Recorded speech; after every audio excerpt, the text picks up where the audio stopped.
पप्पूलाल माली, माध्यमिक सरस्वती विद्या मंदिर रामपुरा।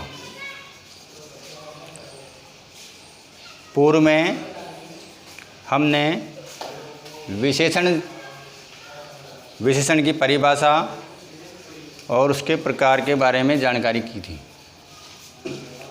उसके दूसरे दिन हमने जो 4 प्रकार थे उन 4 प्रकार का विस्तार से वर्णन किया था। उसमें गुणवाचक और संख्यावाचक जो विशेषण हैं इसका विस्तार से वर्णन अपन ने किया था।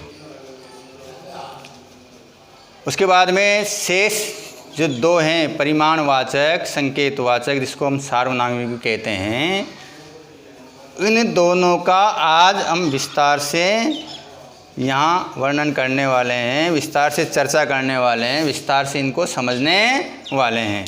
तो सबसे पहले यहाँ पर परिमाणवाचक विशेषण, जो तीसरा जो विशेषण है वो है परिमाणवाचक विशेषण। तो परिमाणवाचक विशेषण में सबसे पहले अपन इसकी परिभाषा पढ़ेंगे। तो परिभाषा में क्या है, जिन शब्दों से संज्ञा या सर्वनाम की निश्चित या अनिश्चित नाप तोल संबंधी विशेषताओं का ज्ञान होता हो। जिन शब्दों से संज्ञा या सर्वनाम से संबंधित निश्चित नाप तोल संबंधी जहाँ पर विशेषताएं प्रकट हो, वहाँ पर परिमाणवाचक विशेषण होता है। जैसे मुझे थोड़ा दूध चाहिए। अब इसमें क्या हो रहा है, यहाँ पर ने पढ़ा था निश्चित या अनिश्चित। अब निश्चित में यहाँ देखो मुझे थोड़ा दूध चाहिए। अब यहाँ पे इसका परिमाण का तो थोड़ा सा ज्ञान हो रहा है, लेकिन ये निश्चितता प्रकट नहीं हो रही है यहाँ पे। इसलिए यहाँ पर कौन सा हो गया, ये अनिश्चित परिमाणवाचक हो गया, क्योंकि थोड़ा दूध चाहिए। यहाँ पे कन्फर्म अपना नहीं हो रहा ये कि 1 किलो चाहिए, 2 किलो चाहिए, 3 किलो चाहिए, 5 किलो चाहिए। इसलिए इसमें अनिश्चितता बनी हुई है, क्योंकि थोड़ा है ना, अब थोड़ा में कितना भी हो सकता है। इसलिए यहाँ पर कौन सा आ गया, मुझे थोड़ा दूध चाहिए। इसमें अनिश्चित परिमाणवाचक विशेषण होगा। दूसरा इसमें एक उदाहरण है, इस कक्षा में 40 छात्र हैं। इस कक्षा में 40 छात्र हैं। अब यहाँ पे देखो कक्षा में छात्र कितने हैं, कक्षा में छात्र हैं यहाँ पर 40।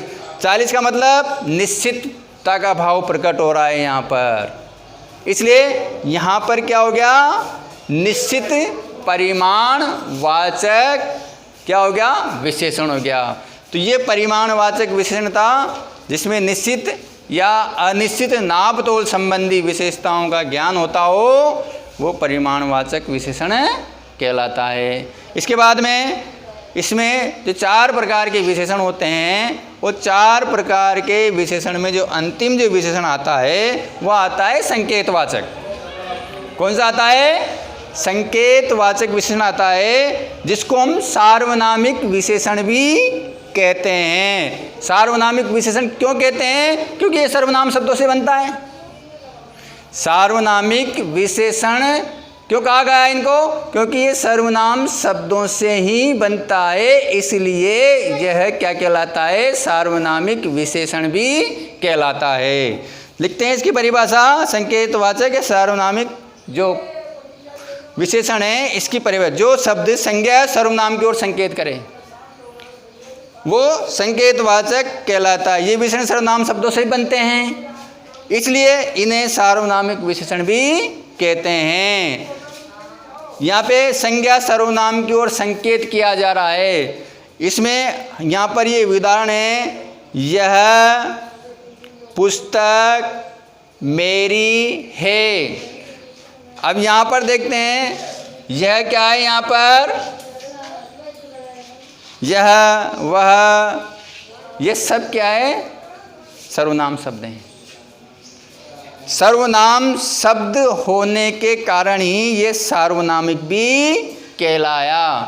अब यूँ कहा जा रहा है ये पुस्तक मेरी है, तो संकेत करके कहा जा रहा है, इसलिए संकेतवाचक भी है। ये पुस्तक मेरी है, इसलिए ये संकेतवाचक भी। वह मकान श्याम का है, वह मकान श्याम का है। मैं कह रहा हूं वह मकान श्याम का है। किसकी ओर संकेत कर रहा हूं मैं? मकान की ओर संकेत कर रहा हूं, इसलिए ये संकेतवाचक विशेषण हुआ।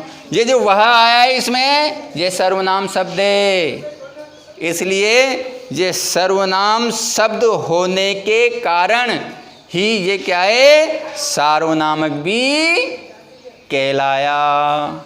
इस प्रकार आज हमारा संकेतवाचक, सार्वनामिक विशेषण, परिमाणवाचक विशेषण, ये दोनों विशेषण आज हमें पूरे हुए। इससे पूर्व हमने गुणवाचक और संख्यावाचक विशेषण पढ़ लिया था, इसकी परिभाषा पढ़ ली थी। इसलिए आज हमारा जो विशेषण वाला जो बिंदु है आज ये पूरा होता है। आज के लिए इतना ही, धन्यवाद।